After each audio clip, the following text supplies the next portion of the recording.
We have two senior leaders that I would argue, the best point guard in the state, the best post guy in the state. For Jamal, being a four-year guy, it's his 102nd win. He surpassed Corey McGetty as the all-time leader in wins. And I know when you guys are picking all-state, all-area teams, you kind of focus in on points. But there's so many intangibles that go along with basketball. And the biggest stat is wins. And he's been the biggest winner in the history of Fenwick. And I've been fortunate enough when I came in that he was a freshman and Jacob was a freshman. And then these underclassmen, Billy is another guy that doesn't have a lot of curve appeal. And all he does is win, too. He just makes plays and does the little things that other people aren't willing to do. And DJ played a little bit like a freshman today. You didn't see his best. He's 15 years old, and he's been such a big addition to us. And a freshman doesn't play like DJ played unless he's got great leadership that allows him to play like he played. So another shout out to the group of guys that we have. And then about the Fenwick community. We have 1,200 students. I bet 1,000 of them were here today, and it's the first day of their spring break. So a shout out to them, a shout out to our school for closing school today. We got an unbelievable administrative support that just surrounds the coaches and players, puts us in position to win, and it's about the players. So I'll let them answer about the players. Questions? Jacob, you forced their guards in 14 turnovers. Was that something you thought you could do? Did you think you'd be able to do that, or did that just kind of happen? Yeah, we like watching film in the hotel room. We kind of saw like their tendencies and most of them went left to right crossover. So we kind of tried to sit on that. I just tried to speed them up a little bit. In the 1-3-1 DJ coming down with his length, he really helped force the turnovers. Jacob, you kind of clinching and kind of dagger dunk here at the end. What's that like to get that dunk and your whole student body's going crazy? Or doing what? Kind of describe that moment, that play. It was cool. I didn't think I was going to get it, because I went out of bounds and then came back in. I think Billy or Sam got it and just threw it up. It feels good to have them get up at the end of the game, especially like that, and then bring the seniors in off the bench and don't really play a lot, so it felt really good. DJ, what was it like for you as a freshman to come out here and play so well today? It felt great. First, I like to thank my teammates because they're distributing me the ball pretty well, encouraging me before the game. I had a lot of nerves coming to the game, talk to me, so. He took 21 shots. That's a record for a freshman. Bob, what's some of the things you do to motivate your players while you're on the court? I just try to give them confidence. That's the biggest thing. 'Cause I know I'm gonna be fine myself, but just getting these guys, rallying them, just give them to play the best basketball. Just from the start of the season, I've been trying to do that. Just last year, not many guys played together. Getting a sophomore team doing 26-0, and the varsity doing 28-3. So we had kind of acclimate some guys, just get a new chemistry going. Once we did that, we got a team full of character guys, and that's great. It makes it easier for me to lead these guys and rally them, and it shows on court. We've been doing it all season. It feels great.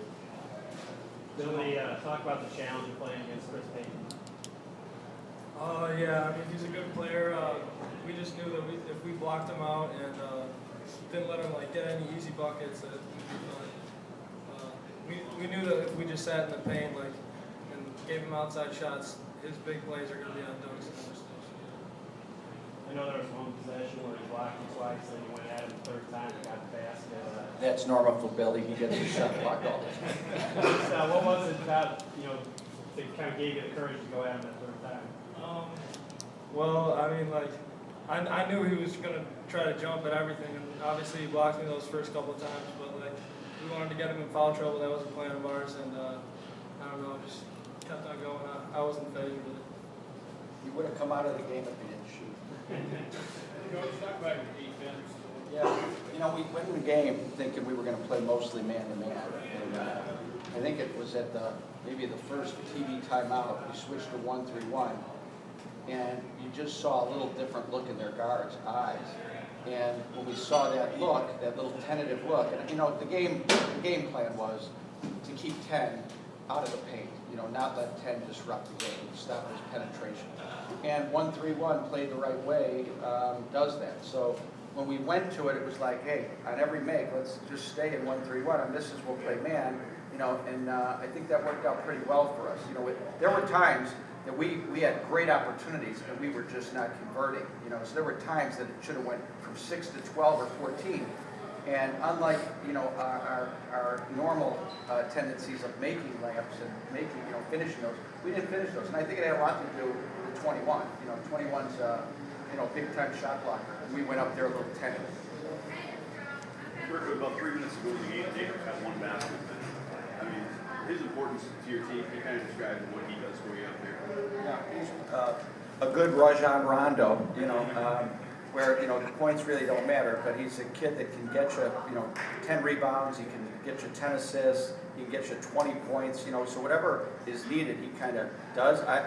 You didn't see his best game today, and he'll admit that, but he's our stabilizing factor. The ball's in his hands. He can get to wherever he wants to get to on the court. It's a really unique ability. I've never really seen a guy that can just get to where he wants to get.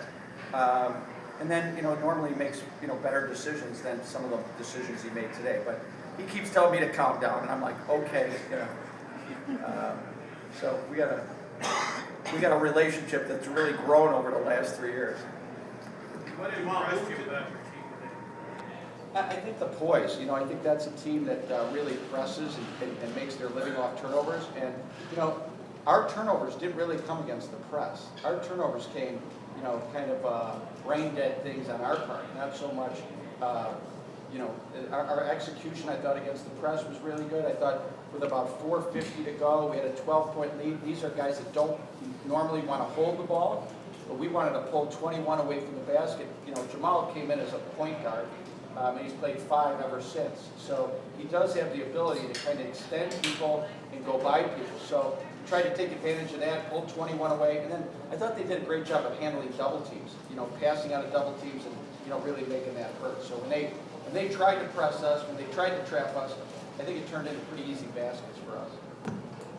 Coach, thanks, and good luck tomorrow. Okay, love it. Thank you, guys.